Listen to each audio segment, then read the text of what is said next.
Hello, hello, hello, and welcome to Real Talk with Elder Michelle 2026. We are going to be totally different than we have been because we getting ready to be so real in this year.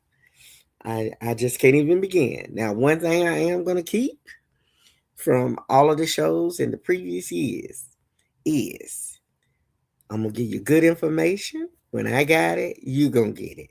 And I'm gonna keep right on saying, when you come on, please put in the comments your church name, your church pastor, and your church location. You never know who is looking for a church home. Now, let me give you some good information.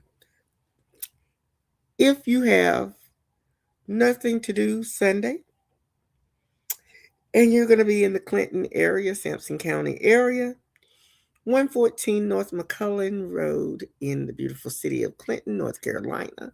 You are invited to come and worship with me at Holly Grove Church of Christ, Disciples of Christ, where I am the pastor. And Friday will make 4 years that I have been the pastor there. And it has been ups, downs, and mostly ups, good and bad, and mostly good, and blessings and blessings. And we expect to see even more in this new year. So please feel free to come and join us, where I will be preaching our first New Year, first sermon of the new year. Um, so come be a part of that. Also, if you are a person that you view us and you're from Africa, you're from Britain, you're from Mississippi, Alabama, you're from Georgia, you're from Vermont, you're from Maine, you're from Rhode Island, you live in DC, you stay in Texas, I'm just trying to Maryland, you um, North Dakota, South Dakota, you are South Carolina, any of these places, because I have viewers from all of that, and you don't have a covering, you don't have a church, you don't have a pastor. Let me tell you what we have. We have a virtual church. It's still church, honey. What it means is that this is a place you can be a part of something great. And in this year, we're moving into that technological area where we're going to be bringing the people that are a part of the service into the service. So you'll be a part of it where you might be asked to do the scripture. Well, you're going to be on the broadcast and you'll do the scripture and you'll be seen, you'll be heard by all of the viewers. We are going to be upgrading in a little while. So please, Greater Harvest, Church of Christ, Disciples of Christ. You can send me an email at Elder EMH. You see mine, it runs down there at the bottom. You can always send me an email. You can send me a message. You can send me a written note to my post office box. My email is elderemh@yahoo.com. You can send me a message or Greater Harvest. You can send it to them, Greater Harvest 21 at yahoo.com. And either way, we'll see it, and I myself or Elder Palmer, we will see it, and we will take care of you. On tomorrow, when he does Bible study, you will see the QR code. You can scan it; it'll take you straight to our website. You can become a member, and the website walks you right on through it. If you want to be a supporter, be a supporter. If you want to, but if you're looking for a church home and you want an overseer, somebody that watches over you and is praying for you and is there for counseling for you, because you just can't seem to find it where you are, then this is Greater Harvest. And I'm the founder of Greater Harvest.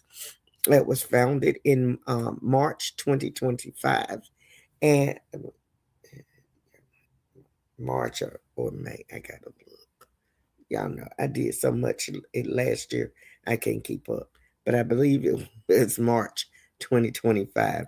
So Anyway, I got the actual date.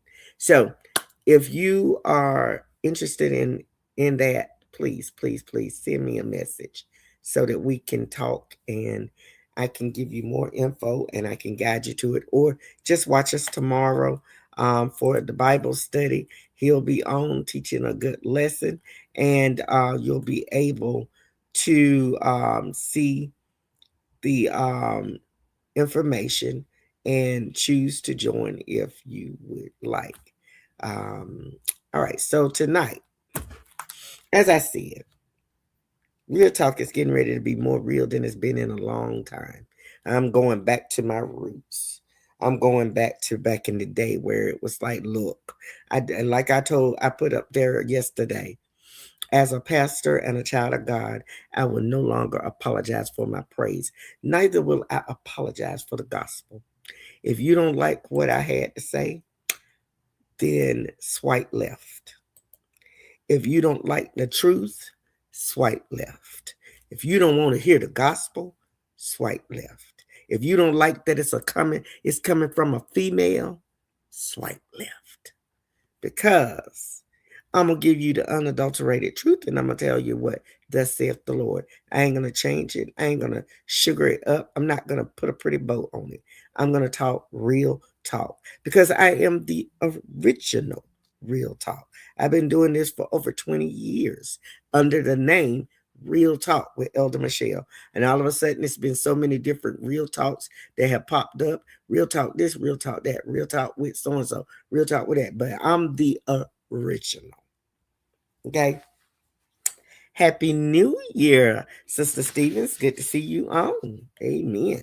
So we are going to be in Mark 11, and I'm going to be using an excerpt from Bishop T.D. Jakes and the book that he wrote titled Let It Go. And because 2026, this is what we're going to be talking about. There's some things you got to let it go. We're going to need to let some stuff go. If you done carried it up to now, you done carried it 5 days too long, because when 2026 came, you should have dropped it then. And you done carried it 5 days too long. So we're going to talk about that. But let me read the scripture. But in talking about let it go, I'm going to talk to you about what is the meaning. How do you truly let it go? And it comes from this. Mark 11:25-26. And when ye stand praying, forgive if you have aught against any, that your Father also which is in heaven may forgive you your trespasses. But if ye do not forgive, neither will your Father which is in heaven forgive your trespasses. All right?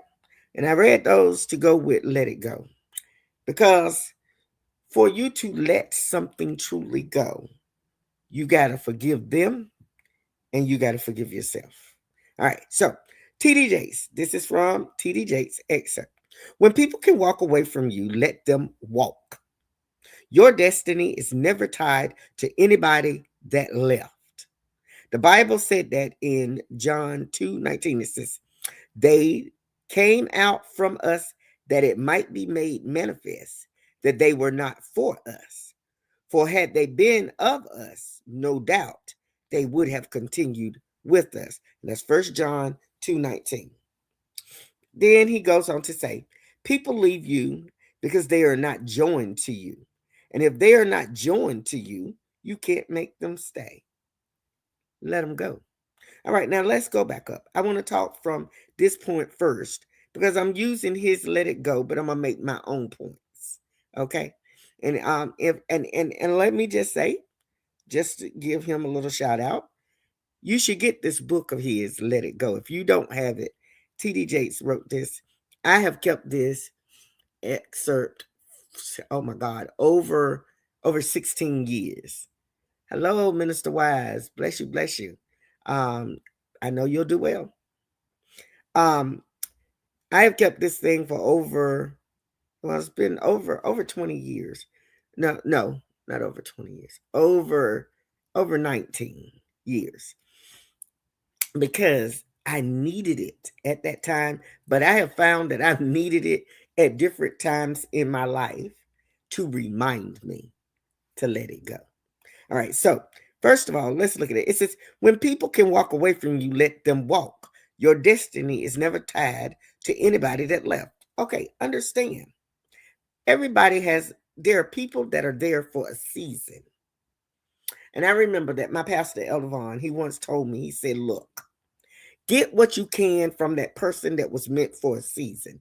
Look at it. Look at the good things that you can take from it, the lessons that you learn from them. And then, well, he didn't say it like TD, but let it go. After you have, there are people that are in, it's called Let It Go by Bishop T.D. Jakes. Let it go. And it is, like I said, and I'm going to use some of the excerpts to talk about that tonight in different contexts about it. Okay.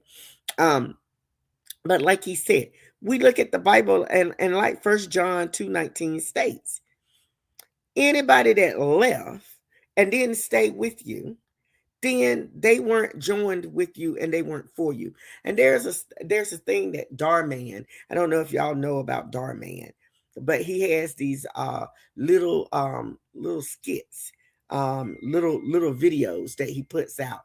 And they're ones that teach you lessons.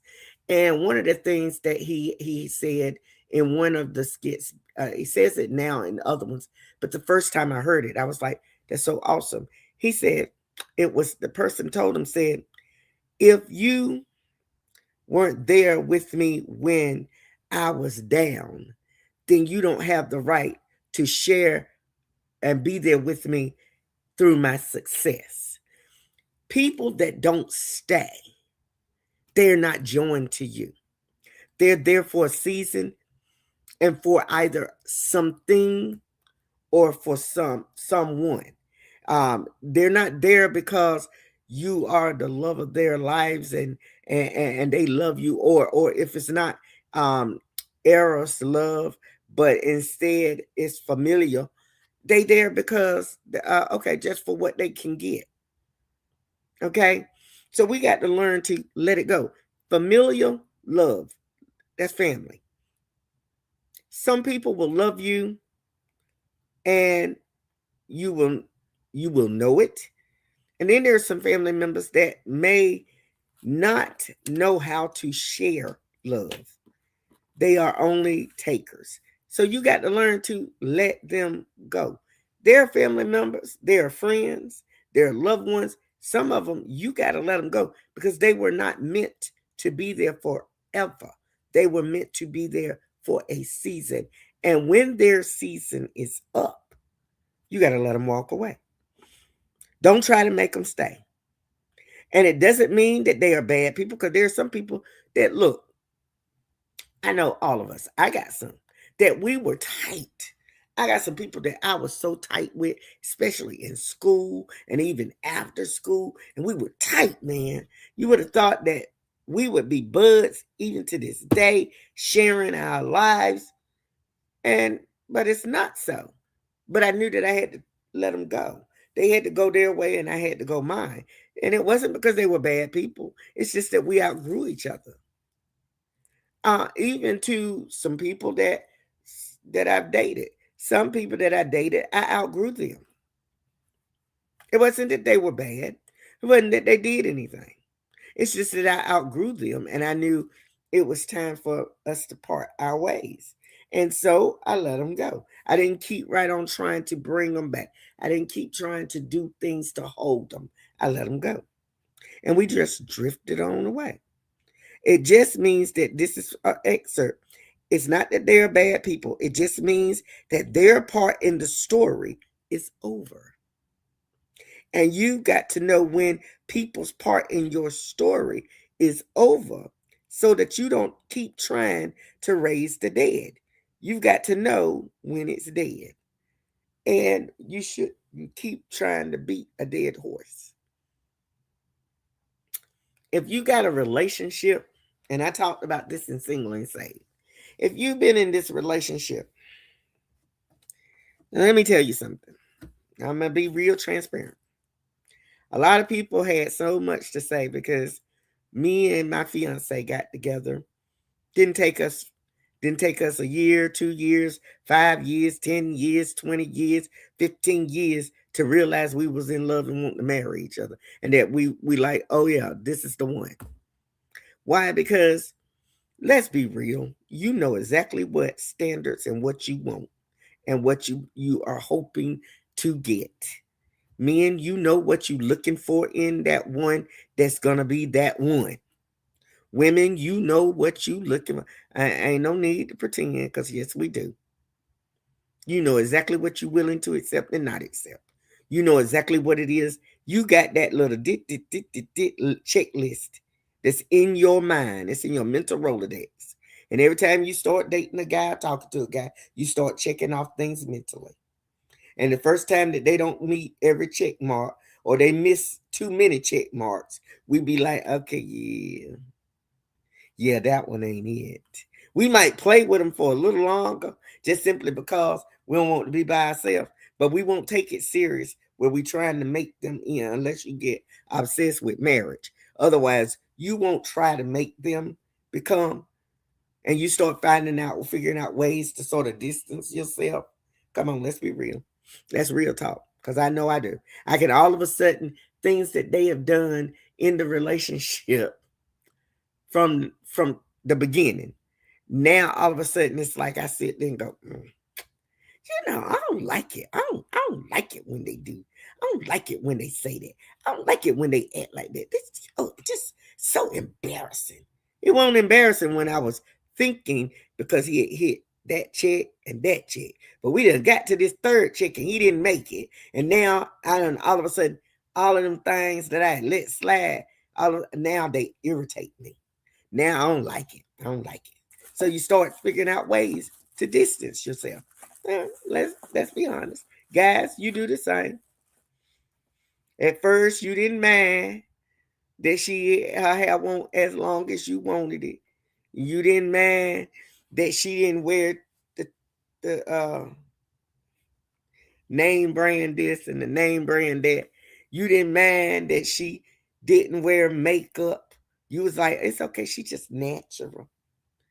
But then she missed something on your checklist. And now, well, I ain't never liked women with short hair. And all she do is she get it cut every time it grow even an inch. She whacking it back off. And then she don't want to put no makeup on, not even some lipstick, something. All of a sudden, she ain't everything. So you got to know when it's dead and just let it go.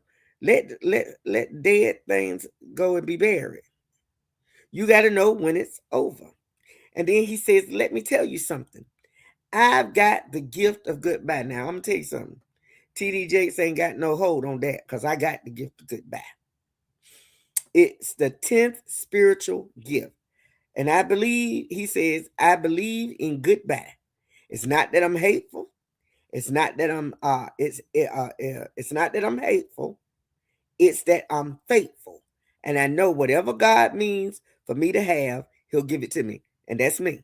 I can attest to it. I'm with you, Bishop Jakes, because I got the gift of goodbye. I can say bye-bye now. See ya. Bye-bye. Bye-bye. I don't have a problem with it. You want to leave? You don't like me? Okay, bye-bye. Okay, goodbye. Bye-bye. I don't have time to spend trying to analyze you.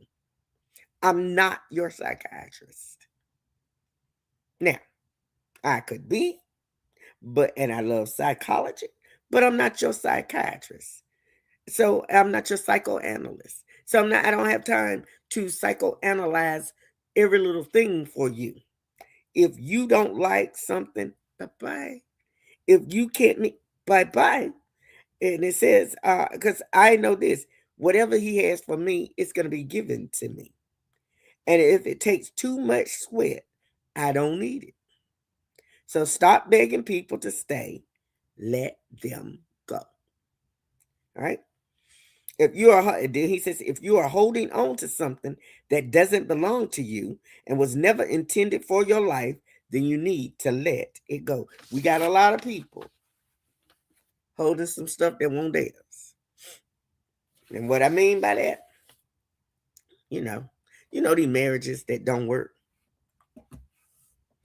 And that's because that one won't meant for you in the first place. Probably you did not pray about it. You did not seek God's face about it. You did not take any time. It was all on the emotional and physical level. You never stop to check yourself. I attest to it. I attest to it. I got married for the wrong reasons. No, I wasn't pregnant. I got married because I gave my life to Christ at the age of 20, as everybody knows. I've said it before. So I was very young.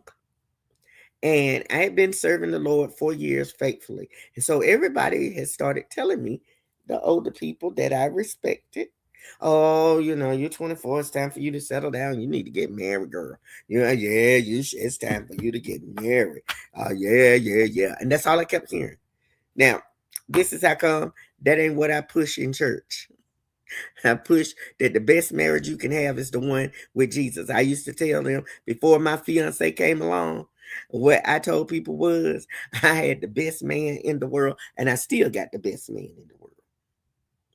And his name is Jesus, because he'll never betray me.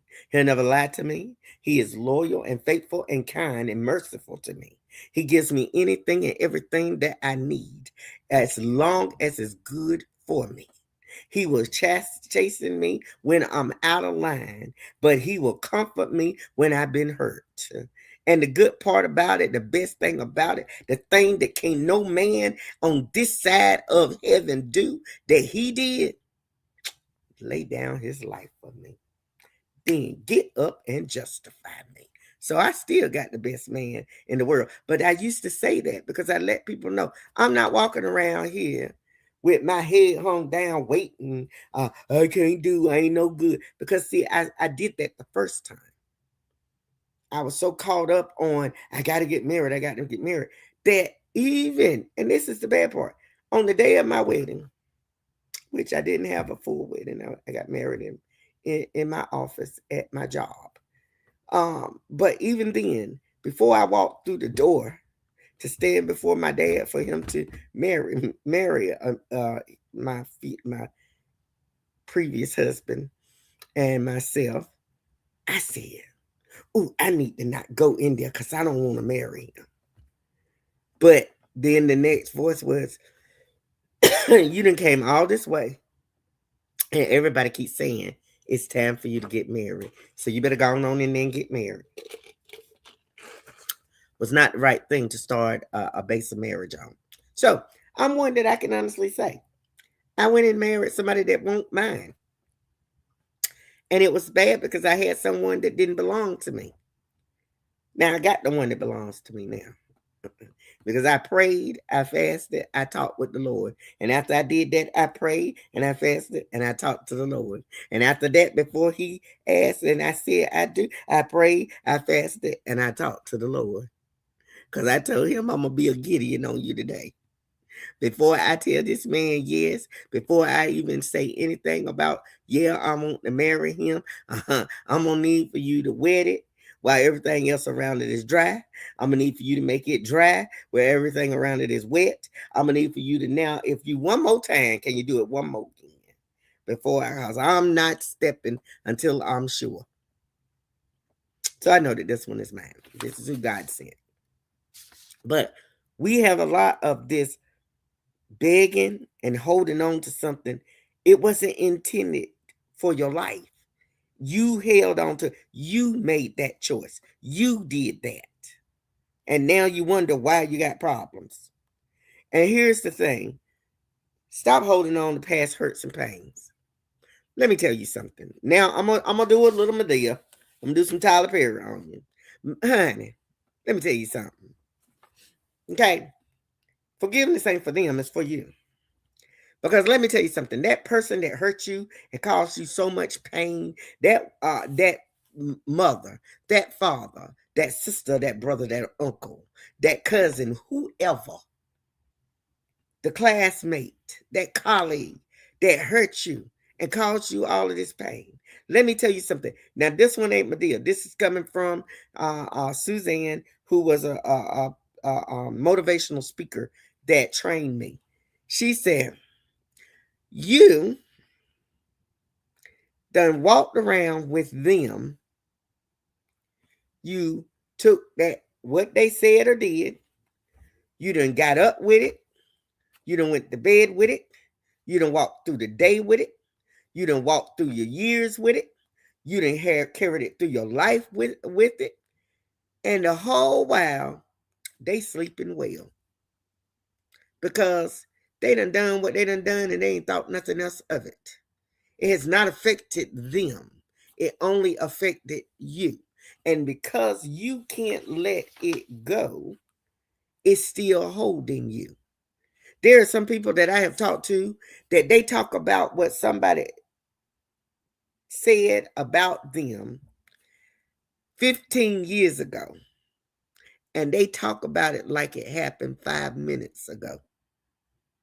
They still holding it. And I'm like, sweetie, because I told one friend, I said, girl, let me tell you something. Why are you holding there? I said, do you understand? I have been called everything but the name my mama gave me. I have been talked about like I was less than the piece of gum that got stuck to the bottom of your shoe.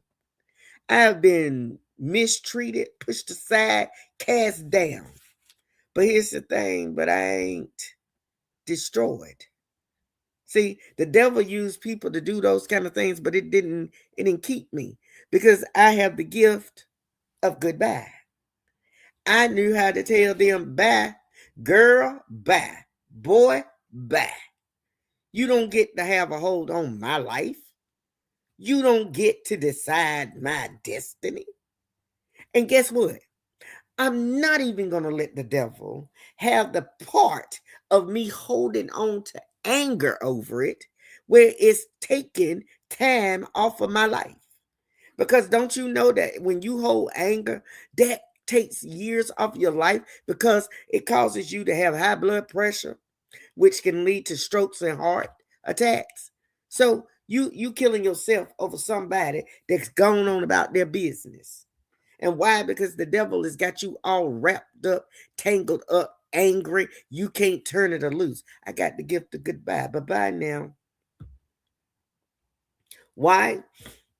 Because let me tell you, I have a statement, and it's true.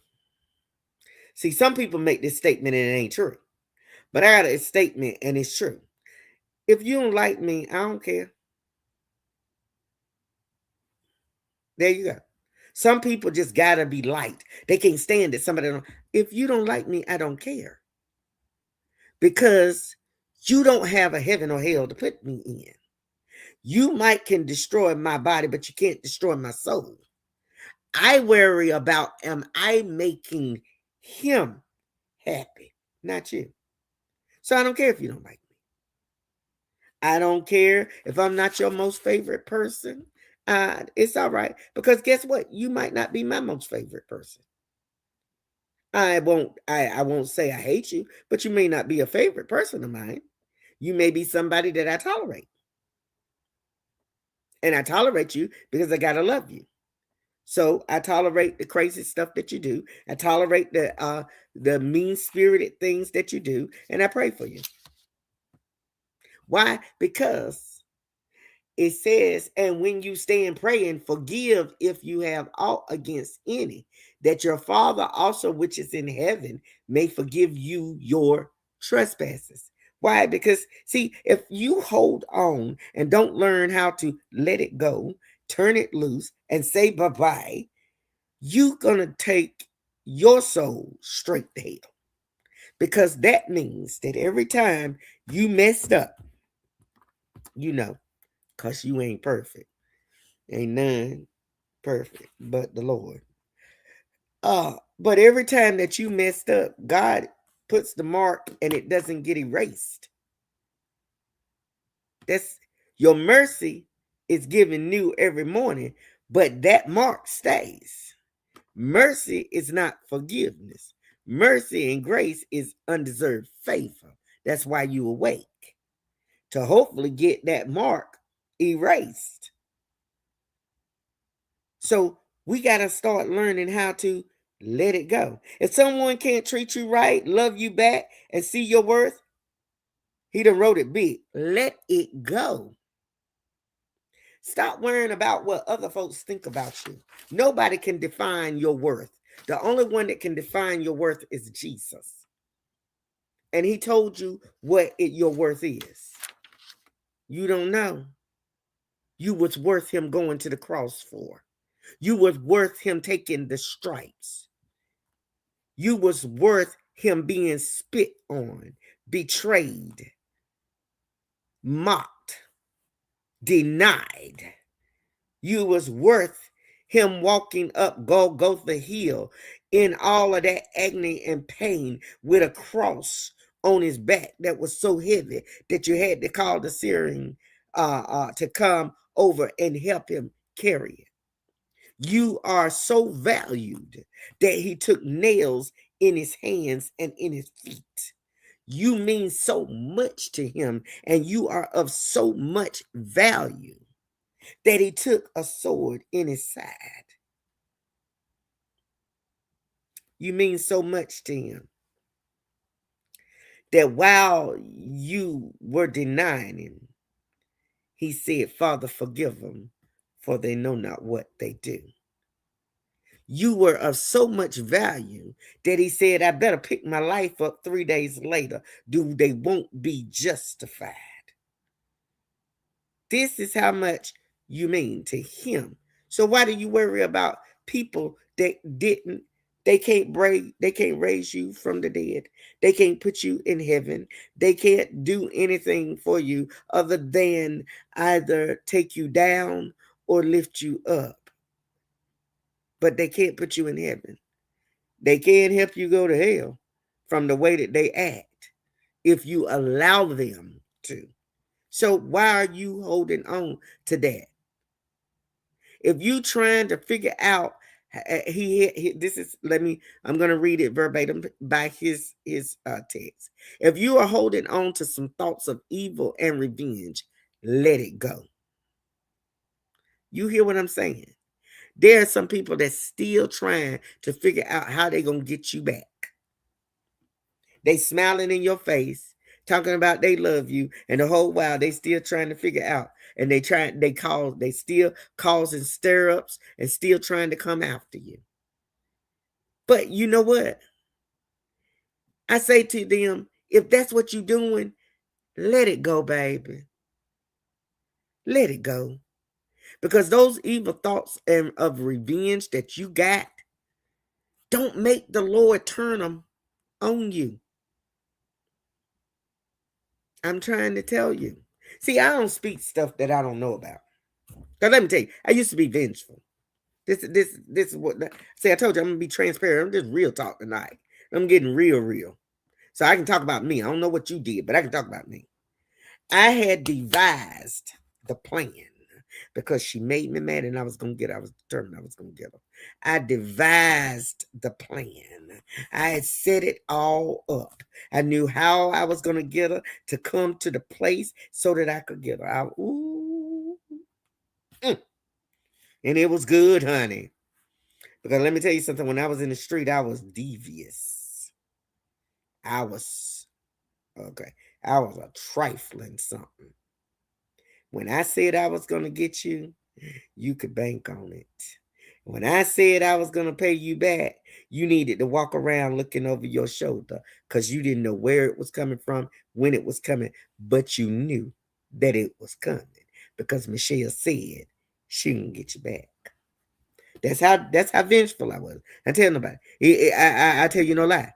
I know for a fact. I had a cousin. It took me a year to get her back, but when I got her back, I felt so good. Like, okay, I done got her now. All right, but it took me a whole year, and I devised the plan to get her. It took me a year, but I got her, and I felt better because that's how I was. I ain't gonna lie. I was vengeful. That's how I was. So this thing I had devised to do to this girl because she had talked And this is sad, but this is how I was. She didn't put her hands on me. She hadn't done nothing. It was that I heard her talk about me when she thought I wasn't there. And she was running me in the ground. And I said, okay, then I got you. And I did. But it came back on me. Because that thing that I had to plan, you know how it was with Naaman? You know, the very contraption that he had designed to kill Mordecai was the very contraption that he died on because of Esther and Ahasuerus. So the very contraption that he had designed to kill Mordecai is the very one that killed him. So the very plan that I had planned, even though it got hurt, I got the backlash too. And I had to get it. So I'm here to tell you, get rid of it. Just let it go, honey. Turn it loose. Just say, you know what? I'm done. I'm leave that alone. I'm gonna walk away and I'm gonna let it go. We got to do that. If you are involved in a wrong relationship, let it go. Lord, baby, let me tell you. I done had that. See, I'm trying to tell you, I'm real tonight. Cause see, I had some things I needed to let go. I was in that relationship. I was gonna make that boy. I was gonna make him right. Darn it. Because whew, he was that tall drink. You know that we talk about that tall, dark, and handsome, muscles, got a six pack, rippling muscles, and all of that, and fine as wine, and all of that, and so hot you can melt butter on him. You know those things that girls say, "Baby, I love you. Don't worry." Okay, just letting my fiance know I do love you, but I'm letting something go. So I wanna help somebody else to let it go. So there won't nothing right about this relationship. Let's be real. It won't right when it started. We was from two different worlds. And I do mean two different worlds. Because I was church and he was a stripper. So two different worlds. But this is how we get into the wrong relationships. Like I said, you get into them for emotional and physical reasons, not about you done prayed to the Lord. Because, hey, look, when I took it to the Lord said nope. And I kept right on finding ways to make it a yes. I'm like, Lord, well, you had Hosea marry the prostitute. So okay. So, I was going to make this boy right. Because I wanted that relationship. I'm just determined. No, it was not right. Like I said from the very beginning, it wasn't right. It never got right. There was never anything right about it. But I was determined to hold it until I came across this again and said, it's time to let it go. And I had to let it go. And let me tell you something. There is a feeling that comes across when you let something go that you should have let go a long time ago. For the first time, you sleep better. For the first time, the world looks better. For the first time, you feel joy that won't there no more. For the first time, you feel light. For the first time, you feel like, man, I was so stupid. Girl, you was just stupid. But that's all right, because I'm straight now. Because I learned to say bye-bye and let it go. You got it, wrong relationships or addictions. They don't help. And this is the thing that I tell people all the time. If it doesn't help you get a closer relationship with God, if it does not lift you up, give you confidence, then it ain't good for you. Let it go. That's a hintonism. That ain't TD Jakes. This is me saying, let it go. If it doesn't do good things for you, turn it loose. Okay? Because even medicine that don't taste good is good for you. It might not taste good to take back in the day that Phillips 66. But guess what? We didn't get sick like people get sick today. It didn't taste good to have to take that castor oil every year when it was that time of the year. Here come grandma with that spoonful. Didn't taste good, but we didn't get sick either. So sometimes God puts us in the press because it won't feel good, but it is good for you. So sometimes you got to let it go. If you got that job, I mean, I did this. I held on to a job that I knew it was because I said I needed to work. I needed the job. And it wasn't utilizing my talents. It didn't meet my needs, but it was secure. And I wouldn't step away from it because it was secure. But God has a way to push you right on out of that nest. You better learn how to let it go. Use it. God didn't give you talents for you to hold on to them and hide them. Because if you hide it, he'll take it and he'll give it to somebody that's got 10 talents. And you had that one good talent and you wouldn't do nothing with it. If you got a bad attitude, change it. That's what I'm preaching on Sunday. A new attitude in a new year. And I'm going to talk to you about what your attitude ought to be like. And letting things go. If you keep, here's the one. He says, if you keep judging others to make yourself feel better. And how many folks done came across them? We know. You got those people that run you down. Oh, you really think? I can't stand when they start. Do you really think that? Because that right there tells me you be getting ready to run me down and be critical. You're not getting ready to be supportive. Do you really think that you ought to try for that? Do you really think that you can do that, honey? And see, this is right here where, again, I tell everybody that you ought to know scripture so that you can fight devil and his negativity. Because when they tell me those things, that's when I look at them and say, baby, I can do all things through Christ which strengtheneth me. Okay? So don't tell me what you think I can. That's what you think I can do. That ain't what God said.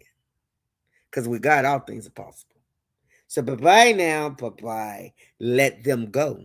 See, naysayers, get them out of your life. Negative people, let them go. People that will not allow you to fly and soar and be the eagle that God has called you to be, let them go. Cut them loose, baby. Get your spiritual scissors and say snip and let them go. Folks that hold you back from the work that God is calling you to, you know it's God. You got a true understanding that it's God. And you keep right on listening to the naysayers. Take them spiritual scissors and say, snip, and cut their strings and let them fall away. Let them go. Let the past. This is what I like. What he says. Let the past be the past. Forget the former things. God is doing a new thing. Let it go. Get right or get left. Think about it and then let it go. You have to turn loose of these things. Yes, Sister Stevens. Some people got attitudes, which I wonder, do they realize how they are? There are ones that don't. They sitting around hollering about how righteous they are. They talking about they it's just so holy. I talked about that Sunday. I said they walking around talking about saved, sanctified, Holy Ghost filled, fire baptized, and they the biggest devil in the church. They the meanest snake you ever came across. They got the worst attitude. They the ones that's easily that quick. You have offended them. You can't they can say things and it's a joke, but you say something and you done hurt their feelings. or you done made them mad, but you was joking, but you can't take the joke. If you can't take it, don't throw it out there. Keep your mouth shut. Talk sweet so you get sweet back. Don't try to be funny and then can't deal when I come back with a funny on you. And then, because you know how they like to turn it. Oh, I was joking. You ain't got to get so serious. Like, well, I won't serious. I was joking like you was. Yours didn't sound pretty either. Yeah. So we got to start, let it go. In 2026, turn loose of those things that's holding you back. If somebody tries to throw trash in your lap, tell them take it to the garbage can. I'm not one. I refuse to let you dump on me. Don't let people hold you back because of their problems. I said this once before. I got enough junk. I don't need to carry yours. So don't come over here trying to dump your junk on top of my junk. That made my back hurt. And I don't like backaches. So I got to carry my own load. You carry yours. Learn how to tell them goodbye. Let me tell you something. A real friend will never hold you back. A real friend does not require that you agree with everything that they say and do. A real friend will love you even when you correct them. That's a real friend. So if the person that you calling your ace coon boom, your bud, your road dog, your pal, your bestie, whatever, your BFF, if they get mad because you don't agree with them, you correct them, or you don't think like them, then you need to say, bye-bye now, bye-bye. And I'm telling you, you won't die just because you let them go. Because some of us think that if I don't turn loose that person that's supposed to live my friend, I ain't gonna have no friends. I'm gonna be by myself. Guess why you only have them as your friend? Because nobody else can deal with them but you. Because we won't accept following like a little lapdog. You the only one being their lapdog. That's why nobody invites you to things, because we know you're going to try to bring them. And we told them bye-bye a long time ago. So look at your surroundings. For 2026, I always say, don't make a resolution, because those are resolutions. Don't make resolutions. Simply reflect on 2025 and then say, I'm going to do better. That's it. If you didn't keep your promises, then keep them more this year. If you told the Lord, I'm going to be in church, and you won't, be in church this year. If you said, I'm going to stop talking about people and gossiping, and then when someone comes with that juicy nugget, tell them, yeah, no, I really do. Part of me wanting to know, but the other part of me is like, you know what? I really don't want to get in that. And walk away. Say bye-bye. And let it go. Let some things go. Let some people go so that you can live better. You want to live your best life? Then let some things go, and you can. Let negativity go and negative people go. Let bad situations go. Let those things that hurt you in the past, let them go. Free yourself. That's what you got to do. Free yourself. I'm going to pull a Whitney Houston. Free your mind and the rest will follow. Free your mind. Turn loose those things. Because if you free your mind of all of those things, the reason that song says, and the rest will follow, is because you will drop all of that negative mess that's been holding you down. I know.